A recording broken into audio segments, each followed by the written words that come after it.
My name is Mike Preisner. I joined the Army, left for basic training on my 18th birthday in June of 2001. I was assigned to the 10th Mountain Division, and in March of 2003 I was attached to the 173rd Airborne Brigade and deployed to northern Iraq. So when I first joined the Army, we were told that racism no longer existed in the military. A legacy of inequality and discrimination was suddenly washed away by something called the Equal Opportunity Program. We would sit through mandatory classes, and every unit had this EO representative to ensure that no elements of racism could resurface. I began to hear new words like towelhead and camel jockey and the most disturbing, sand nigger. And these words did not initially come from my fellow soldiers, but from my superiors, my platoon sergeant, my company first sergeant, battalion commander. All the way up the chain of command, these terms, these viciously racist terms, were suddenly acceptable. And I noticed that the most overt racism came from veterans of the first Gulf War. And those were the words they used when they were incinerating civilian convoys. Those are the words they used when this government deliberately targets civilian infrastructure, bombing water supplies, knowing that it would kill hundreds of thousands of children.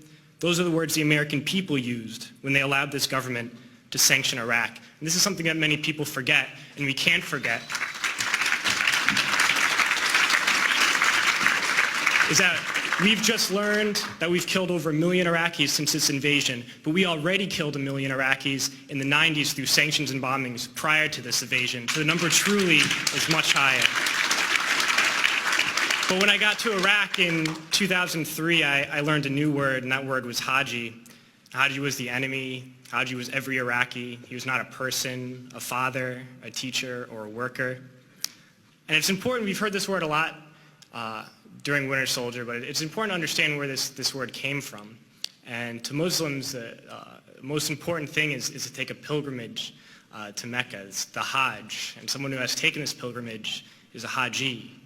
And it's something that in traditional Islam is the highest calling in the religion. So we took the best thing for a Muslim and made it into the worst thing. But history did not start with us, and since the creation of this country, racism has been used to justify expansion and oppression. The Native Americans were called savages, the Africans were called all sorts of things to excuse slavery, and Vietnam veterans know of the multitude of words used to justify that imperialist war. So Haji was the word we used. It was the word we used on this particular mission I'm going to talk about. And we've heard a lot about different raids and kicking down the doors of people's houses and ransacking their houses. But this mission was different, a different kind of raid.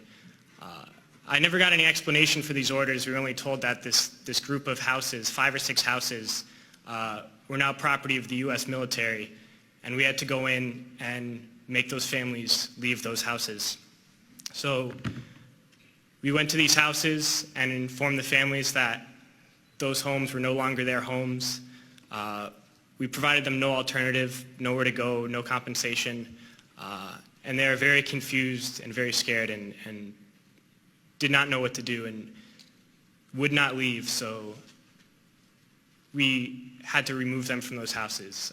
One family in particular, a woman with 2 small girls, a very elderly man and 2 middle-aged men. We dragged them from their houses and threw them onto the street. And arrested the men because they refused to leave, arrested the old man, and sent them off to prison.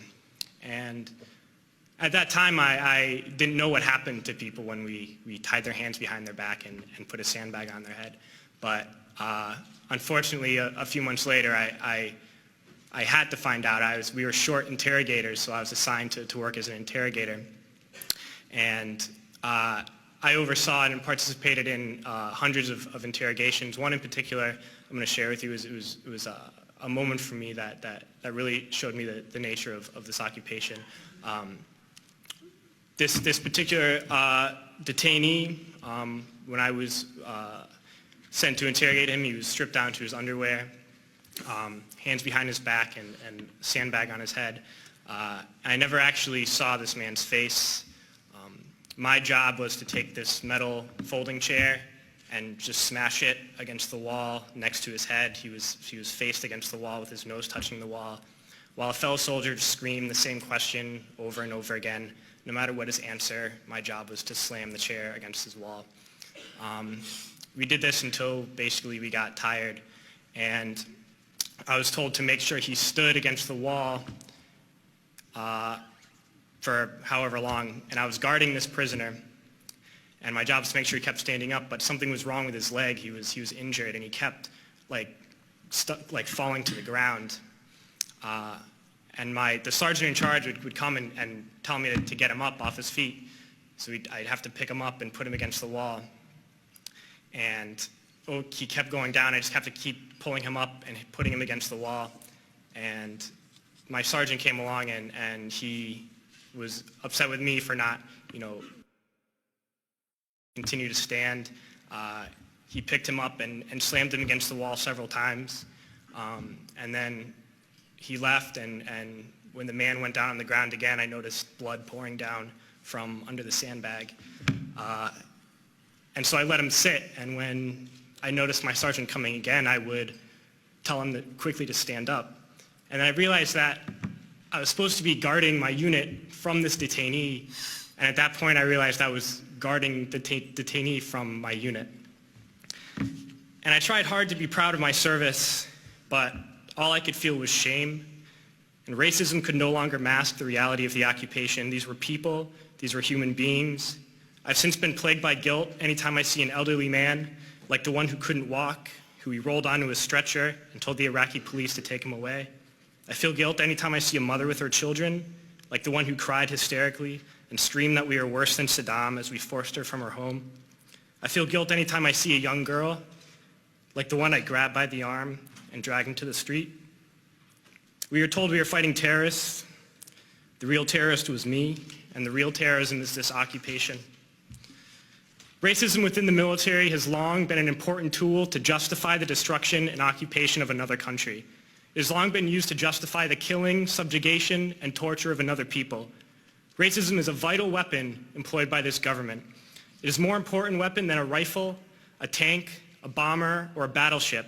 It is more destructive than an artillery shell, or a bunker buster, or a Tomahawk missile. While all those weapons are created and owned by this government, they are harmless without people willing to use them. Those who send us to war do not have to pull a trigger or lob a mortar round.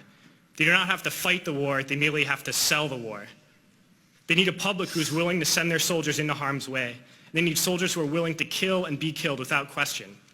They can spend millions on a single bomb, but that bomb only becomes a weapon when the ranks in the military are willing to follow orders to use it. They can send every last soldier anywhere on earth, but there will only be a war if soldiers are willing to fight.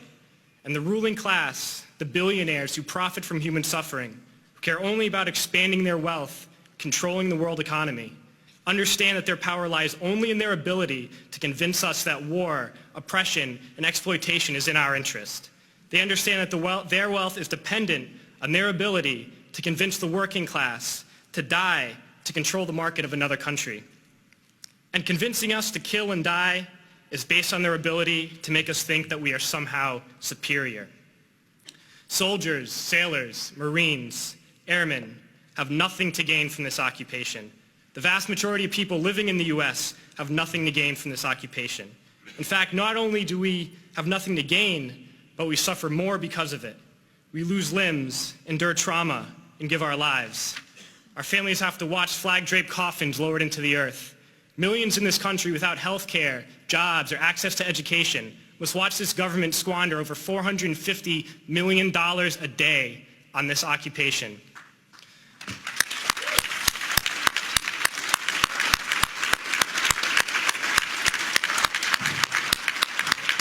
Poor and working people in this country are sent to kill poor and working people in another country to make the rich richer. And without racism, soldiers would realize that they have more in common with the Iraqi people than they do with the billionaires who send us to war.